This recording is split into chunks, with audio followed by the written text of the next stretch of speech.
Здравейте! В това видео ще видите как монтирахме изолацията,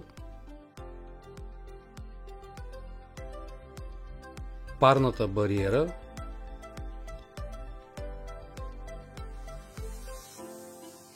и гипсокартона на окачен таван под скатен покрив.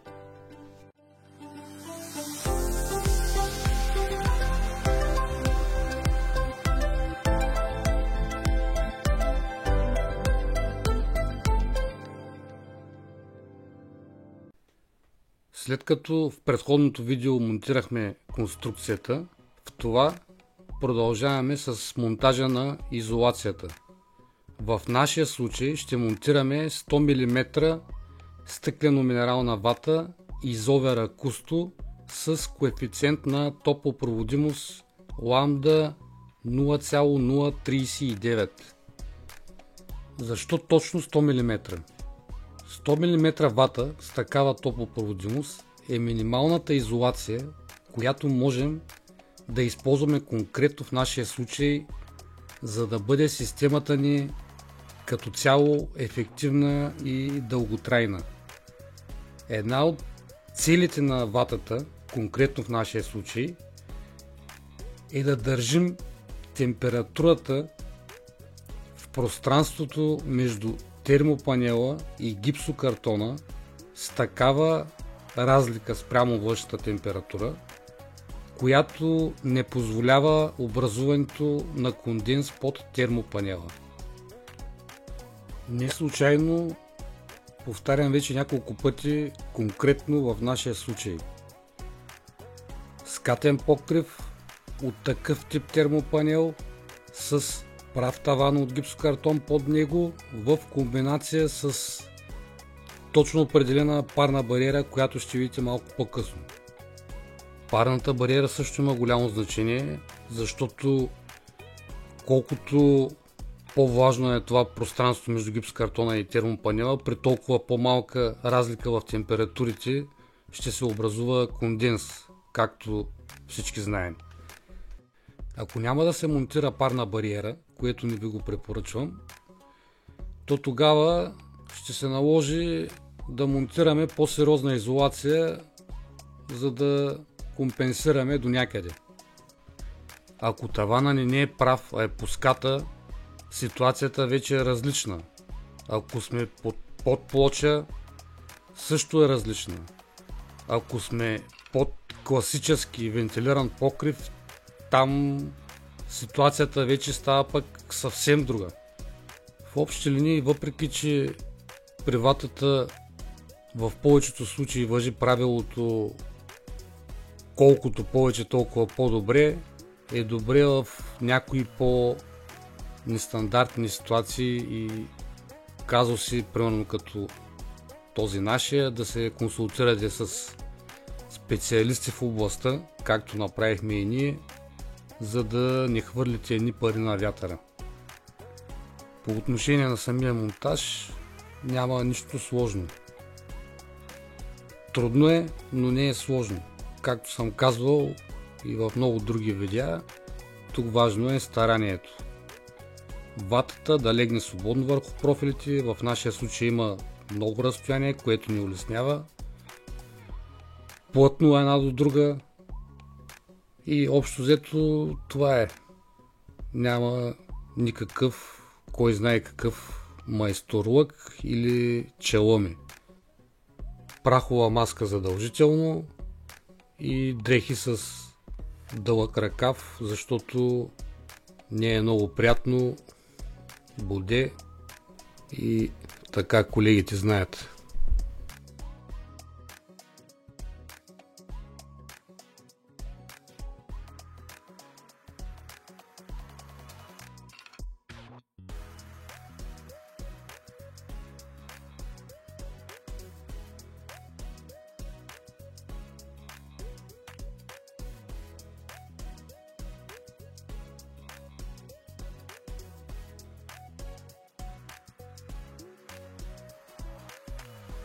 След като сме положили ватата, продължаваме с монтажа на парната изолация. При невентилиран покрив, какъвто е нашия случай с термопанела, се използват така наречените парни бариери, които от самото им име е лесно да се предположи, че спират парата. Конкретно тази, която ще използваме ние, на практика не пропуска никакви пари и в двете посоки. Преди да разкажа за самия монтаж, няколко думи за това каква е целта на занятието. Защо е добре да се използва пароизолация. Гледаме конкретно нашия случай, но принципа е един и същ и при всяка друга ситуация, когато имаме гипс-картон, зад него вата и недишаща повърхност за основа. Тъй като гипсокартонът е силно пропусклив, част от парите, които са в помещението, преминават през него и се повишава влажността в пространството между него и покрива. Когато имаме недишаща основа горе, термопанел, както е в нашия случай, в случая влагата не може да излезе навън.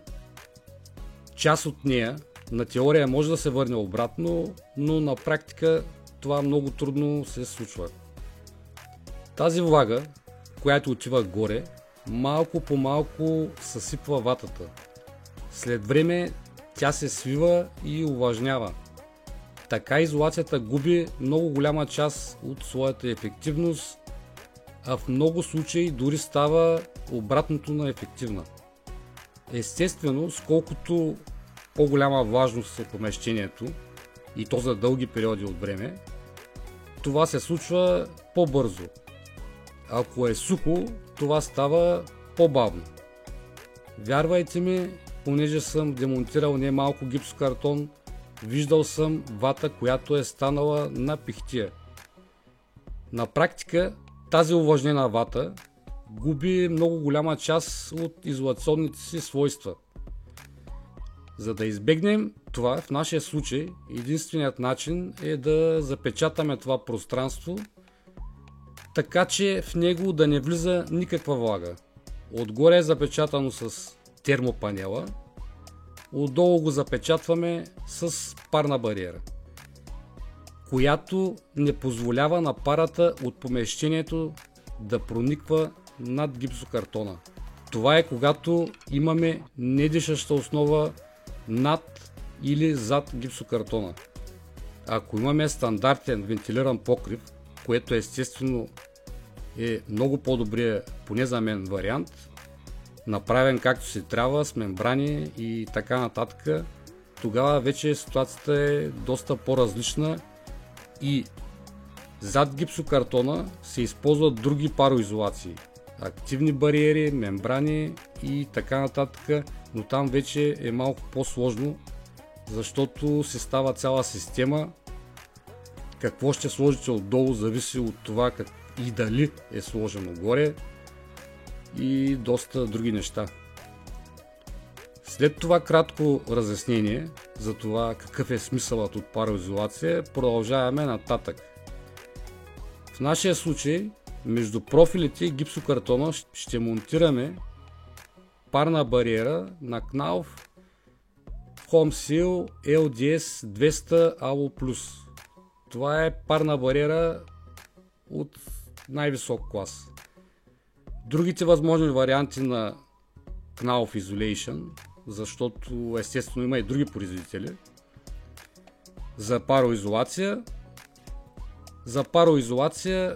под недишаща основа са парните бариери HomeSeal LDS 35 и HomeSeal LDS 35 Fix Plus, която между другото, тази последната, най-вероятно много трудно ще намерите в търговската мрежа. Накратко, каква е разликата между тях, тези трите? Първо, LDS 200 на практика не пропуска абсолютно никаква влага и в двете посоки. Числото зад LDS, специално за фолията на Knauf Isolation, показва колко паропропускливо е дадено фолио. Колкото по-голямо е числото, толкова по-непаропропусклива е пароизолацията. Зад нашата има LDS 200, което на практика, както казах, не пропуска нищо. За другите две парни бариери примерно е 35. За LDS 5 числото е 5. Тя вече се води активна парна бариера, която пропуска контролирано пара от помещението. Зад мембраните за покривите числото е 0,04, даже 0,02, което означава, че те пропускат много пара и така нататък. Втората разлика е, че LDS 200 има алуминиев слой, който отразява топлината обратно в помещението. Втората разлика е, че LDS 200 има алуминиев слой, който отразява топлината обратно в обитаемото пространство и по този начин се спестява енергия за отопление и охлаждане. Третата разлика, както вече може да се досетите, е, че и е по-скъпа от останалите две. И така продължаваме с монтажа. За правилен и качествен монтаж на парната бариера ще са ни необходими следните допълнителни аксесуари. За прикрепяне на фолиото към металната конструкция ще използваме универсално двустранно лепяща лента HomeSeal LDS Soffit 2. За свързване на отделните ивици парна бариера една към друга и за уплътняване на парната бариера към периферните стени ще използваме универсална едностранно лепяща лента HomeSeal LDS Soffit 1. За уплътняване на фолиото към стените може да се използва и специален силикон, но в нашия случай това не е удачно, тъй като тухлените стени са много зле и по предварителни изчисления предположихме, че ще ни трябва сигурно 2-3 кашончета силикон, което не е оправдано. Затова в нашия случай ще използваме едностранно лепящата лента и за уплътнение на фолиото към периферните стени. И така продължаваме нататък. Това, което виждате да правим с колегата в момента на видеото, е, че наместваме абсолютно прецизно монтажните профили. Това го правим винаги преди да монтираме гипсокартона на какъвто и да е окачен таван с двойна конструкция и вата над него. Защо?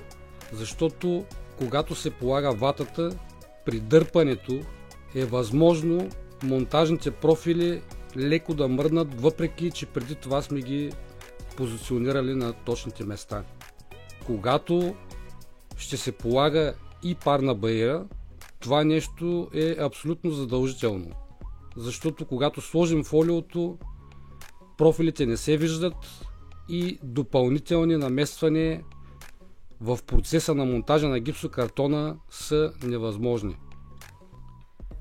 След като сме готови с позиционирането, монтираме по абсолютно всички монтажни профили двойно лепяща лента. И в предни видеа съм казвал, не пестете от двойно лепящата лента. По абсолютно всички монтажни профили трябва да има двойно лепяща лента. Това улеснява в последствие монтажа много. Не само, че го улеснява, но и повишава много качеството на монтажа на парната бариера. Пробвали сме какви ли не варианти с по-евтини тикса, да не се слага навсякъде тиксо, не става както трябва. По абсолютно всички монтажни профили трябва да има двойно лепяща лента, за да може в последствие мембраната да се опъне качествено. Самия монтаж няма нищо сложно. Лепим двойно лепящата лента по профилите, като първоначално ние не премахваме предпазния слой от едната страна, а го правим непосредствено преди монтажа на мембраната, на парната бариера в нашия случай.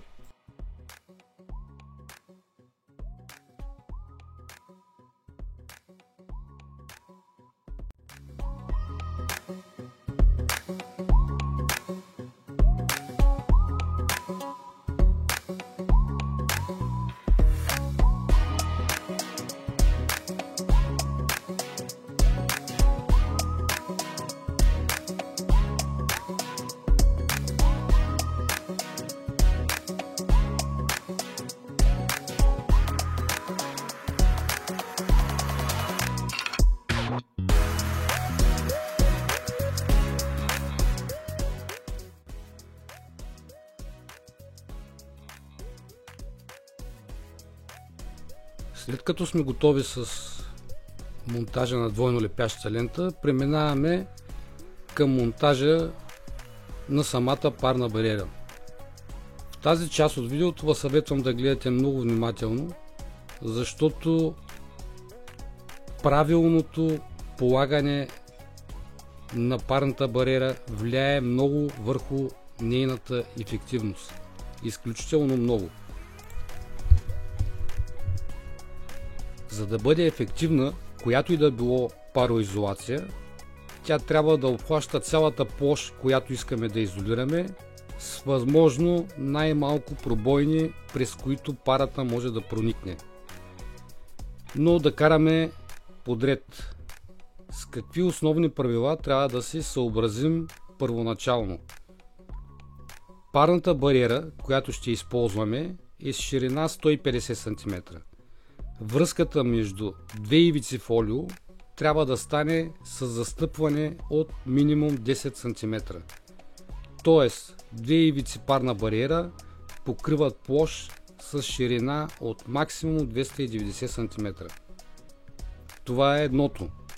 Второ, когато планираме откъде да започнем монтажа, трябва да се съобразим и с това, че фолиото трябва да бъде подгънато към периферията с около 10-20 см, за да може после спокойно да изолираме и тази зона, било то с силикон или лента. И трето, трябва да подведем парната бариера перпендикулярно на монтажните профили, за да може монтажа да стане качествен.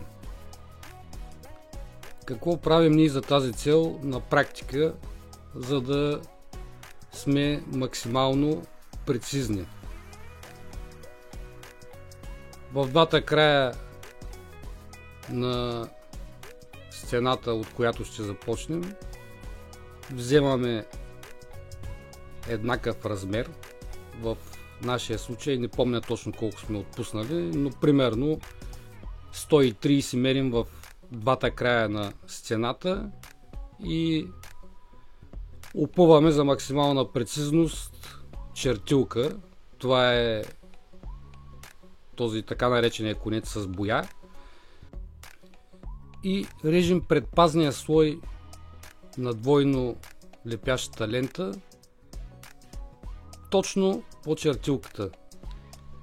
Този сряз в последствие ни е ориентир откъде точно да започнем да лепим фолиото и се получава много добре. Ако просто започнете, го фанете в двата края фолиото и го залепите на око, както ни сме правили в началото, се получават много неприятни засуквания, голяма фера, грозна работа, изобщо не е добре. Първоначално трябва да се фиксира точно откъде се започне, особено за такива по-големи помещения.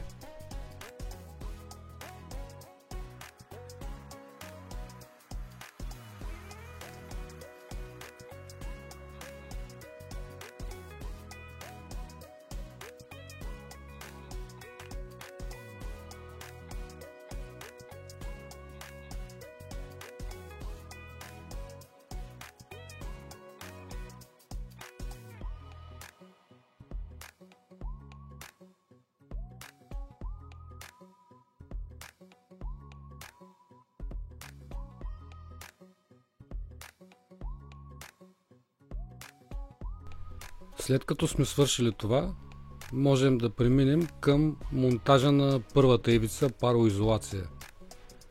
Тук няма какво толкова да обяснявам, просто гледайте видеото.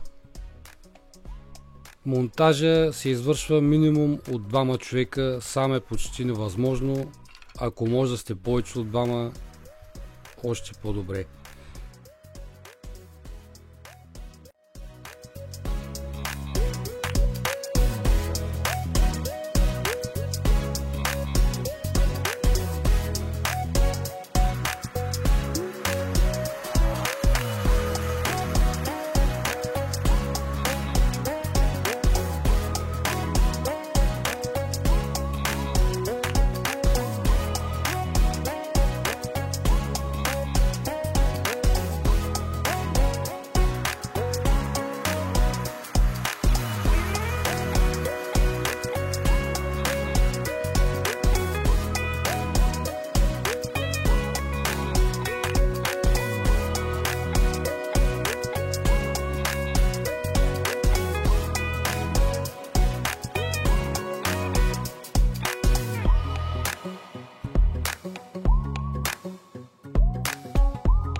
При втората ивица процедираме по същия начин.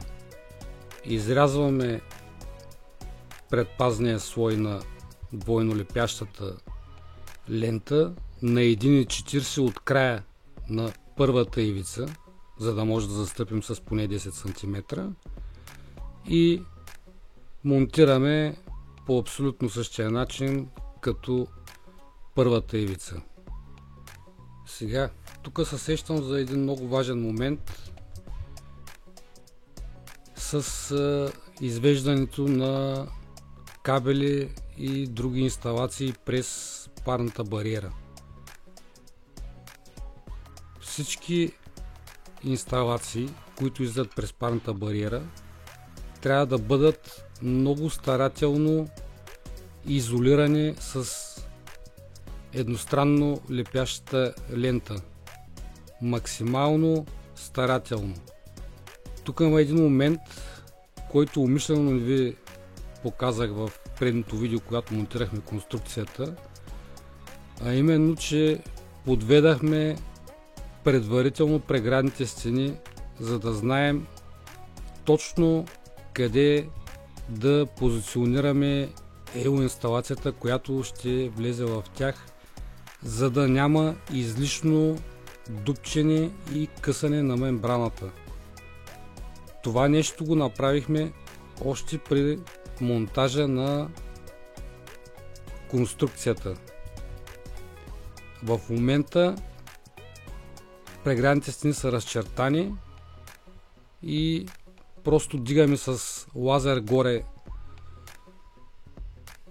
линията, за да може абсолютно точно да изкараме кабелите където трябва да бъдат, и след това старателно ги увиваме с едностранно лепящата лента. Също се отнася, ако има някакви тръби, които ще излизат през парната бариера и други такива инсталации. Това също е много важен момент. Колкото може се стремим да няма никакви пробойни, през които парата да може да проникне над тавана. Естествено, няма как да направим всичко да стане абсолютен херметик, но доколкото може се стремим да направим каквото може максимално по-близо до оптималното.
След като сме готови с парната бариера, продължаваме с монтажа на гипсокартона. Какво е по-специфичното, когато монтираме гипсокартон върху конструкция, под която има парна бариера или мембрана? Както може да се досетите, защото то е очевидно, е това, че профилите не се виждат. Поради тази причина, за да избегнем излишни грешни дупки в гипсокартона, които ще пробият излишно и парната бариера, а както казахме, нашата цел е да се стремим колкото се може по-малко пробойни да има през нея. За да избегнем излишните дупки от рапиди, предварително разграфяваме гипсокартона през 50 см, тъй като нашите монтажни профили са през 50 см.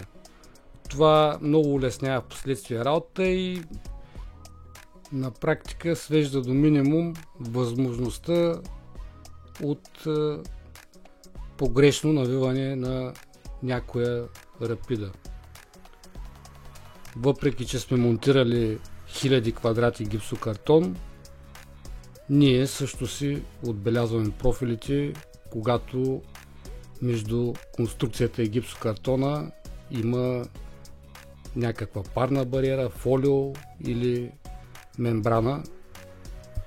Както казах, това свежда до минимум възможността от излишни пробиви на пароизолацията. По отношение на самия монтаж на гипсокартона няма нищо по-различно от това, което съм обяснявал и в другите видеа, които не са малко. Винаги монтираме първия лист някъде от средата на тавана.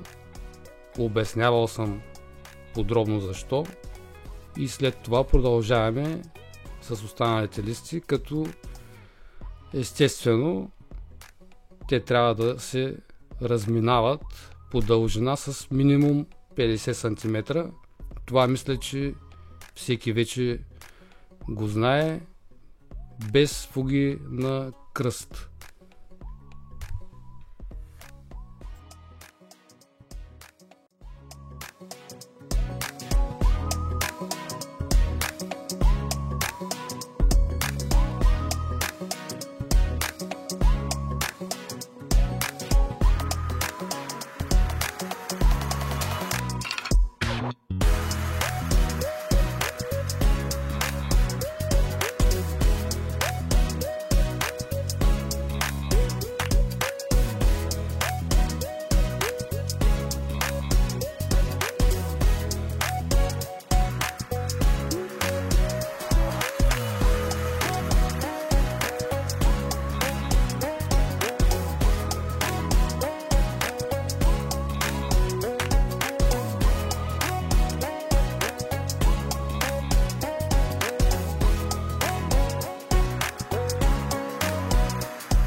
На финала, след като сме затворили целият таван с гипсокартон, изрязваме излишното фолио, грундираме, за да обезпрашим и уплътняваме по периферията с едностранно лепящата лента.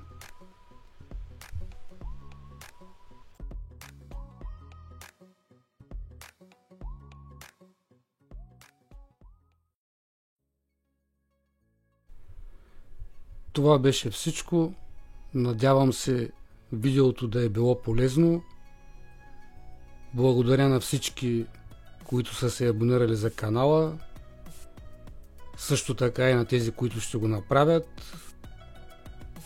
Както винаги казвам в края на видеята, въпроси, критики, коментари във формата за коментари под видеото.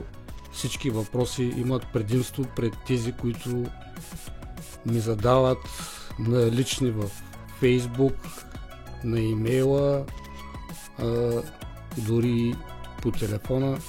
Тези коментари, които са тук под видеото, винаги имат предимство, тъй като те остават публични и биха били полезни и на други хора, които може би имат същия като вашия въпрос. Спорна и доходна работа на всички колеги, които следят канала. Довиждане до следващия път.